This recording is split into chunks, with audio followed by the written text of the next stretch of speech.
happy and honored to welcome His Excellency Sultan Hussein Al-Tig Sia of Tidore, Indonesia, and Rector Hussein Al-Tig of Khairun University to Hawaii.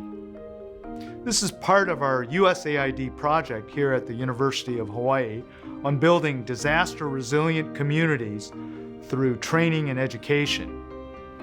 We have partnered with key organizations such as Hope Worldwide and disaster management agencies to study hazards and threats and incorporate the latest science and technology into our workshops and training classes. In addition to working with many universities and NGOs throughout Indonesia, we have been focused on Eastern Indonesia, traveling 2 years ago to Ambon, and then last year to Ternate and Tidore, where His Excellency received us at his palace, and we discussed many critical issues related to natural hazards, resource management, and urban planning and development, especially in hazard-prone areas, exposed to volcanoes, earthquakes, tsunamis, landslides, flooding, and many threats exacerbated by climate change and sea level rise.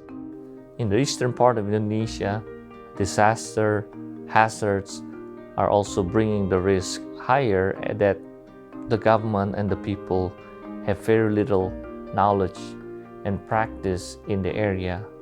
And that inspires us to think about how can we help the community better by helping them reducing their risk. And that is the reason why we decided to focus in North Maluku and the eastern part of Indonesia. Obviously, we share the Pacific Ocean.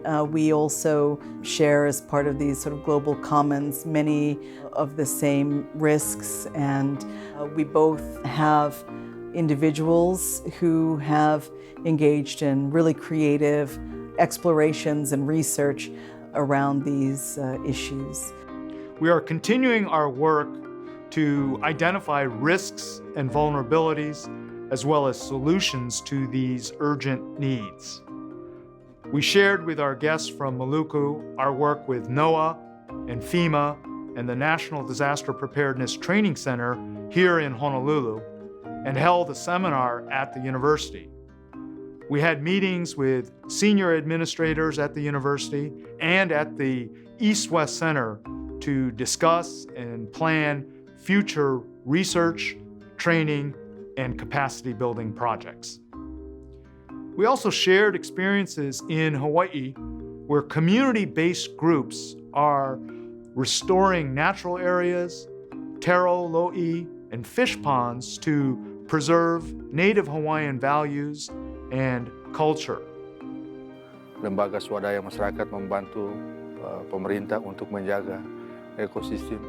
Today was probably one of the best experiences. We visited with local community groups to observe conservation activities. We've been brought to this amazing place, and we've learned about traditional agriculture systems that aren't reliant on modern technology. We learned here about how to work with the environment and about food security and the wealth of information that comes from our traditional cultures. I also want to bring home the message of motivating different communities to not just rely on government support in disaster management, but to support public services in creating better communities.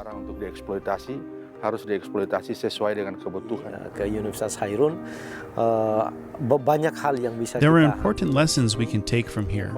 The first is the role of higher education, especially Khairun University, in providing education to local communities, government, and organizations and institutions. We really see a role for us to contribute in preparedness of communities for addressing disasters going forward.